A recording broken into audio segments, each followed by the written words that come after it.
¿Qué tal? Saludo cordial a todos. Bienvenidos a este nuevo video con el tema David Benavides y su futuro.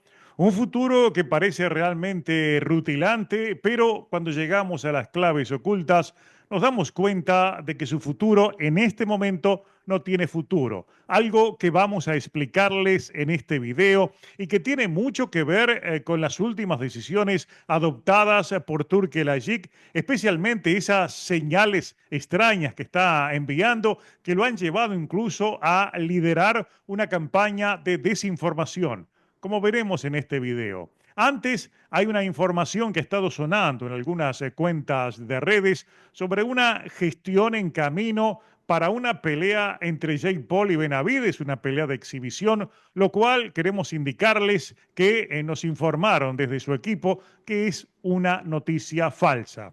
Los dos, Paul y Benavides, son amigos y serán parte de una entrevista de manera conjunta, una entrevista que será realizada o ya fue realizada, pero no existe ningún interés en hacer una exhibición parecida a la que iba a cumplir y ya tenía firmado el contrato Canelo Álvarez con Jay Paul. Desde el culebrón de la semana pasada, infelizmente, hay mucho manoseo informativo de estos temas y en parte y de forma increíble, el propio Turki Al-Ayik es el responsable de todo eso. Toda la información equivocada divulgada alrededor del gran culebrón, en parte fue propalada por el propio hermano de Turki, buscando una reacción que aparentemente la consiguieron y lograr con eso firmar a Canelo Álvarez como efectivamente lograron. Y ahí tienen ustedes un gráfico en la pantalla que es bastante elocuente. Lo dicho anteriormente fue admitido públicamente, como también admitió el mismísimo Turk El Ayik, que hubo una campaña de desinformación, de acuerdo con la información que da ESPN, una campaña que fue organizada con un objetivo claro y esos posteos son un fiel testimonio. Está claro entonces de que hemos llegado a otra época del boxeo donde estos métodos aparentemente son tomados como normales y seguramente nos tendremos que acostumbrar a que cosas parecidas a las que se vivieron en estos últimos días alrededor del culebrón de Canelo, Paul y Turki Al Ayik se van a repetir infelizmente en el futuro por llegar dentro del mundo del boxeo. Lo de Jake Paul con David Benavides aparentemente no tiene nada que ver con esa campaña que, insisto, fue la semana pasada, la campaña de desinformación. Pero en cierta manera va mostrando que los métodos para conseguir cosas desde ese lado no cumplen y no van a cumplir con los códigos a los que estamos acostumbrados. Y como veremos desde la semana pasada, el futuro de Benavides ya no luce igual que como lucía cuando venció a Morrell y Turki estaba en plena campaña para que peleara contra el vencedor de este combate revancha del 22 de febrero entre Artur Beterbiev y Dimitri Vivol. Ya les voy a explicar el porqué. Antes, es bueno apuntar a esa enorme contradicción que vive Benavides con un presente realmente exitoso y un futuro incierto, o sea, valga la redundancia, un futuro sin futuro. El primer detalle que la semana pasada, debido al culebrón de Canelo Paul, pasó desapercibido, es que Benavides debutó en el principal listado del libra por libra a nivel mundial, el de ESPN. Y digo el principal porque el otro importante a nivel mundial, el de la revista The Ring, pasó a convertirse en el listado exclusivo de Turki Al Ayik y su credibilidad estará por siempre bajo cuestionamiento. No es para menos, pertenece a un único empresario que la adquirió en medio de una estrategia de negocios, es decir, la adquirió a la revista The Ring para que ella sea un brazo ejecutor, algo que precisamente logró hacer la semana pasada con esa estrategia de desinformación para conseguir firmar precisamente a Canelo Álvarez, como efectivamente lo logró allí en el filo de la campana. Pero volviendo al libra por libra, como lo suponíamos, David Benavides entró a este listado debido a la suma de votos de varios de sus miembros, los miembros del panel, que lo incluyeron en sus votos, sus listados individuales.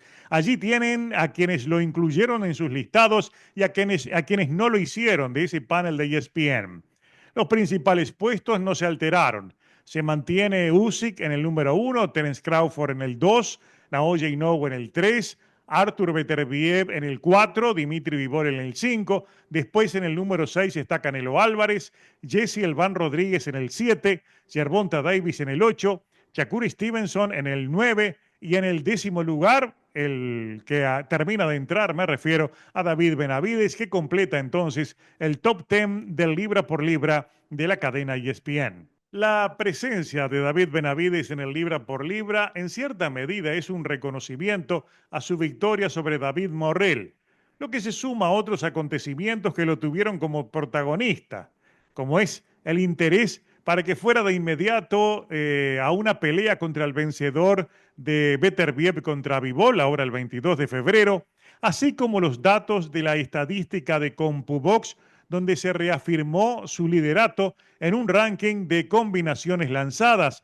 en otro de los acontecimientos informativos que también la semana pasada pasó desapercibido. Allí tienen la captura de pantalla con la imagen del último listado, encabezado precisamente por Benavides, seguido por Jesse Elvan Rodríguez, luego William El Camarón Cepeda, Virgil Ortiz, Shakur Stevenson, adelante de Gervonta Davis, ocupando entonces las siguientes posiciones.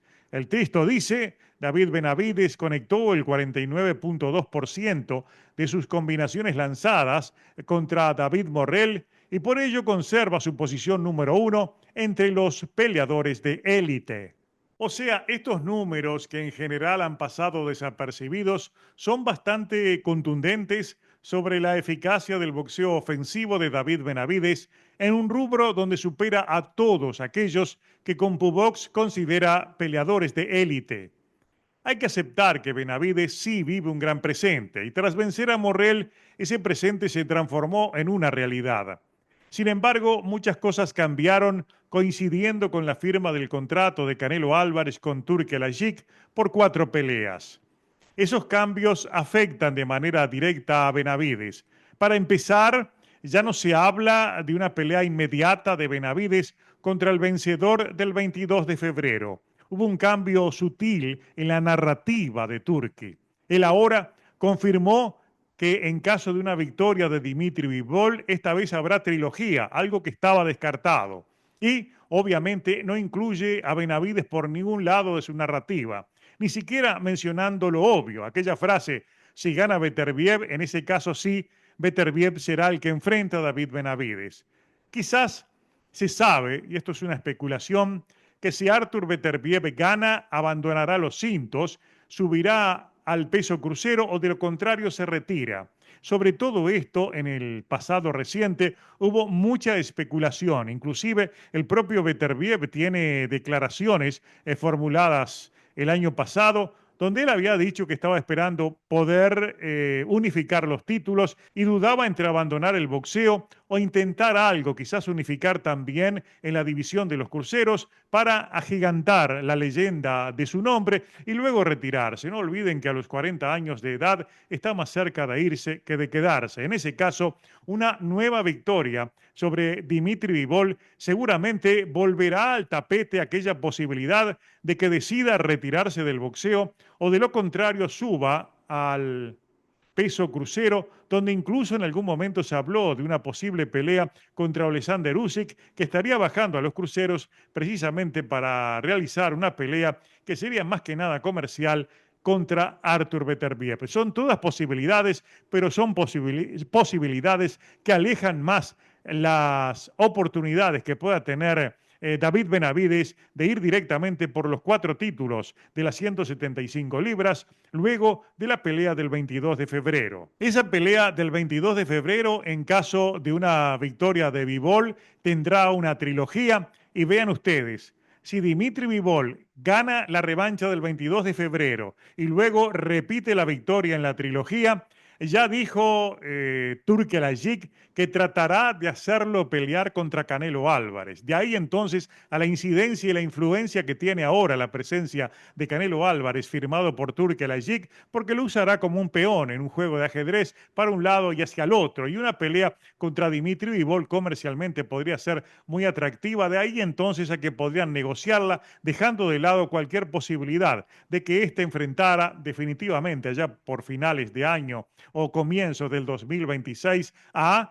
David Benavides, porque precisamente esas cuatro peleas de Canelo Álvarez en función de las fechas, la prevista para el mes de febrero, dentro de los nombres que aparecen como posibles rivales, allí está Chris Eubank, está Shiraz, también aparece Dimitri Bivol como una opción para febrero del 2026. Es decir, es más leña al fuego ese con el cual van quemando las posibilidades de David Benavides enfrentarse a quien sea por los títulos de las 175 libras. Está claro entonces que por el lado de Turki Al se volvió muy oscura la posible ruta, perdió claridad, mejor dicho, la ruta de David Benavides para conseguir cosas también en esta división. Es decir, el karma de las 168 libras se traslada a las 175. Y si alguno me dice de que se puede confiar en lo que haga Turki Al si el propio Al reconoció que realizó una campaña de desinformación para convencer a Canelo, ¿qué no pudo hacer antes o qué no puede hacer ahora para que no se le caiga el proyecto que ya para muchos es apenas un cuento de humo? El punto es que en este momento no hay futuro árabe para Benavides, aunque como siempre decimos, amanecerá y veremos.